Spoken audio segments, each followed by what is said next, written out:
कावेरी शिको रामकृष्ण हरी या संत दर्शन या उपक्रमातील आजचा शेवटचा अभंग। आज आपण संत नरहरी सोनार यांच्यावरील त्यांची महती त्यांची माहिती सांगणारा अभंग ऐकूया।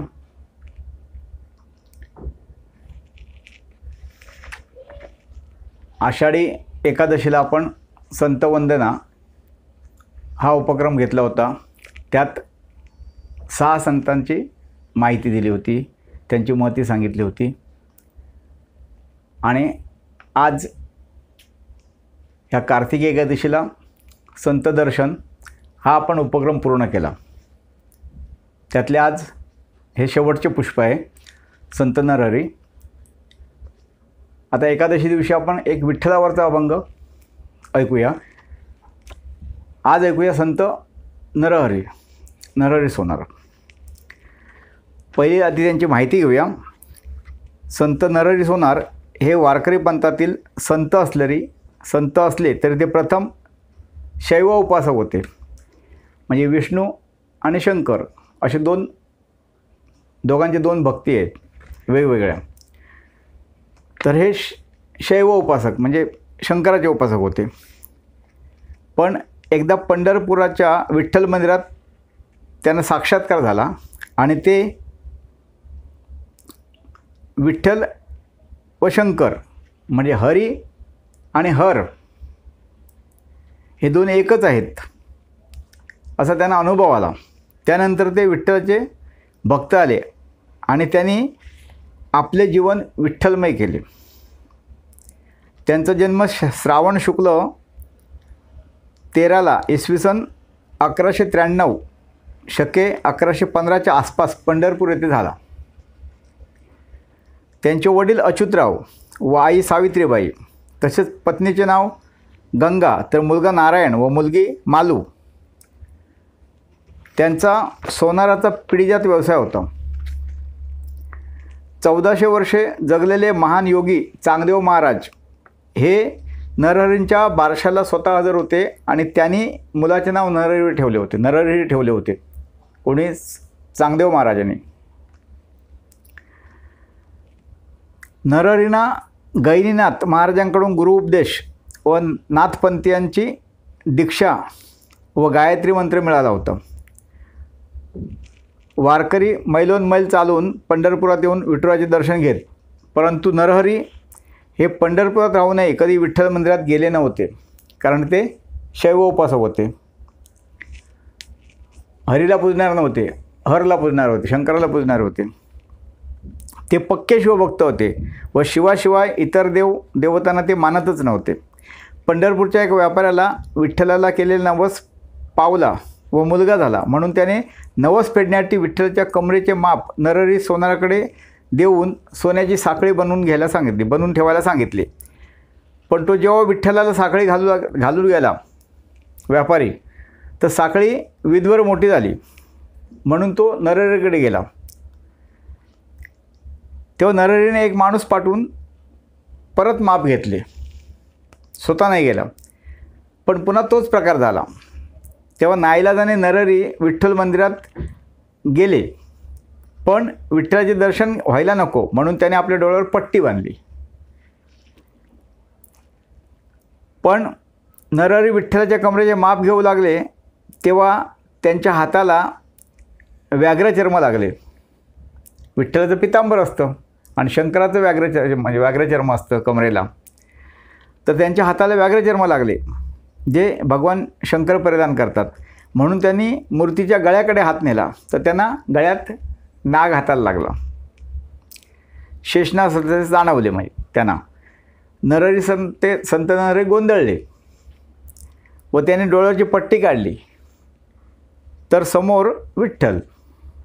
त्यांनी पुन्हा डोळ्यावर पट्टी बांधली व पुन्हा माप घेऊ लागले, पुन्हा तोच प्रकार घडला। मग त्यांच्या लक्षात आले की विठ्ठल आणि शंकर, हर आणि हरी हे एकच आहेत, 2 नाही, वेगळे नव्हेत। हा साक्षात्कार झाल्यावर ते विठ्ठल भक्त झाले। विठ्ठलाच्या मंदिरात भजन कीर्तन करू लागले, त्यांना विठ्ठलाचे दर्शन होऊ लागले, ते ब्रह्मस्थितीत पोचले, त्यांना विरक्ती आली असे म्हणतात शेवटच्या काळात. त्यांना कृतार्थ होऊन त्यांनी समाधानाने विठ्ठलाचे आपल्या पायाशी आपल्या जागा द्यावी म्हणून ते विठ्ठलाला विनवू लागले.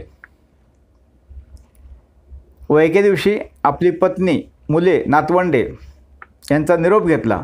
त्यांना आपला शेवटचा काळ समजला होता. जवळपास 100 वर्षाहून जास्त जगलेत नरहरी सोनार.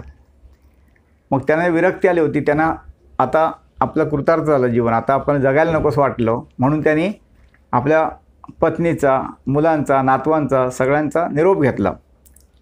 ते घराकडून रोज विठ्ठल मंदिरात जात होते, पण त्या दिवशी जाताना त्यांनी खास निरोप घेतला की ते परत येणार नव्हते असं त्यांचं मनाने जाणलं होतं. पत्नी, मुले, नातवंडांचा निरोप घेतला, आपल्या घराला कृतज्ञतेने दंडवत घातला व विठ्ठल मंदिरात येऊन विठ्ठलाच्या कमरेला मिठी मारली आणि त्याच अवस्थेत त्यांनी प्राणत्याग केला. तो दिवस होता सोमवार, माघ वद्य तृतीया शके 1235 इसवी सन 1285. म्हणजे ते त्यांचं देहावसन झालं तो सोमवार होता आणि त्यांचा जन्म बुधवारी झाला. तर मित्रांनो, संत नरहरीने विठ्ठलाच्या पायाला मिठी मारली आणि आपण इथेच विठ्ठलाच्या चरणावर प्राण सोडावे असं त्यांना वाटलं आणि ती त्यांची इच्छा पूर्ण झाली. त्यांनी तिथेच प्राणत्याग केला. आपण यापूर्वी बघितलं संत सकूच्या कवितेत की संत सकूने सुद्धा तिची खूप उत्कट इच्छा होती की पंढरपूरात जाऊन विठ्ठल दर्शन घ्यावं. तिला ते शक्य होत नव्हतं आणि जेव्हा ती गेली तेव्हा तिला तो परमोच्च क्षण वाटला जीवनाचा. आपण ते कविता ऐकलेली आहे 4-5 दिवसापूर्वी.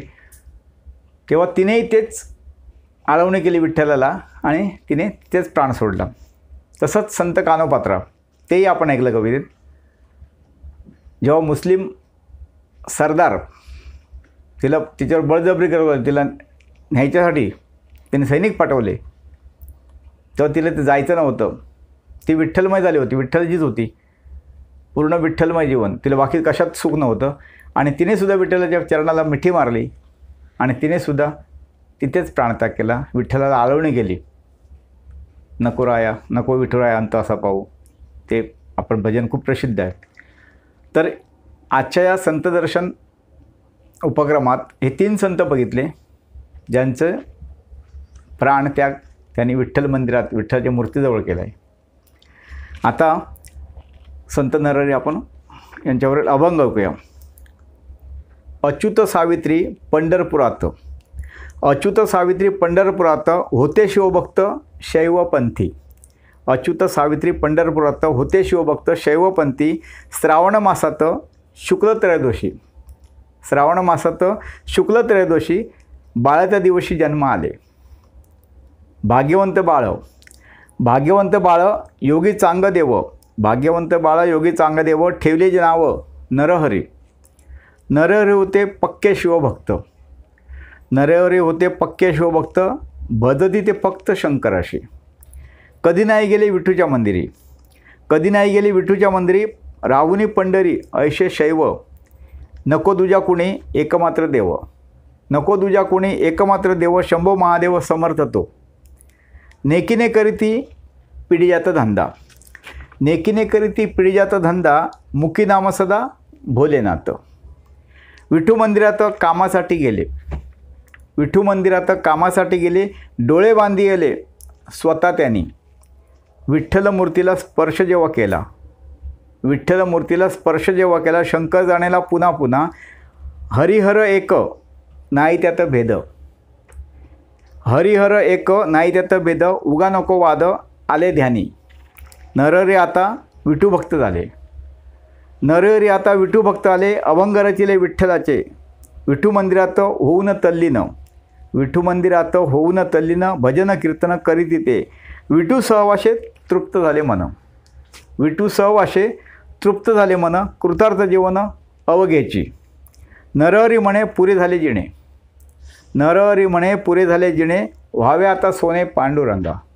नरहरी म्हणे पुरे झाले जिणे व्हावे आता सोने पांडुरंगा. माघकृष्ण पक्ष तृतीया या दिनी, माघकृष्ण पक्ष तृतीया या दिनी विठूच्या चरणी झाले लीन, माघकृष्ण पक्ष तृतीया या दिनी विठूच्या चरणी झाले लीन. धन्यवाद मित्रांनो. हा अभंग आवडला, एकूणच हा उपक्रम आवडला तर तुम्ही तसे कमेंटमध्ये कळवा. मागचा जो आपला होता संतवंदना उपक्रम, तेव्हा खूप लोकांनी, काहींनी फोन केले तर काहींनी व्हॉट्सअपला तर खूप त्याला प्रतिसाद मिळाला. आणि संतांच्या अभंग आपण नेहमीच ऐकतो, पण ह्या तुमच्या उपक्रमामुळे संतांची माहिती मिळाली. आपलं दुर्दैव असं आहे की संतांची आपल्याला नावं माहिती असतात थोडीफार तरी, पण त्या संतांविषयी बाकी फारशी माहिती नसते. म्हणजे माझाही तोच होता, तितकीच मला माहिती होती. पण आता हे अभंग लिहायची होती त्यामुळे मी त्यांची माहिती अधिक जाणून घेतली आणि ती ह्या अभंगामार्फत तुमच्यापर्यंत ह्या उपक्रमातून पोचवलेली आहे. ज्यांना आदला उपक्रम चुकला असेल संतवंदना, तर तो ह्या मनमोहक मराठी मालवणी कविता ह्या चॅनलवर ते 6 अभंग 7 अभंग हे ऐकता येतील. आणि आताचे 7 संतांवर, मागच्या 7 संतांवर, असे 14 संतांवर आपण हे 2 उपक्रम केले. आणखी उपक्रम यापूर्वी करू, पण ते तुम्ही तुमच्या पसंतीत उतरले का, तुम्हाला कसं वाटलं, तुमच्या काही सूचना असतील, मार्गदर्शन असेल तर ती जरूर सांगा. आता परत भेटूया एक विठ्ठलाचा अभंग घेऊन एकादशी दिवशी. धन्यवाद.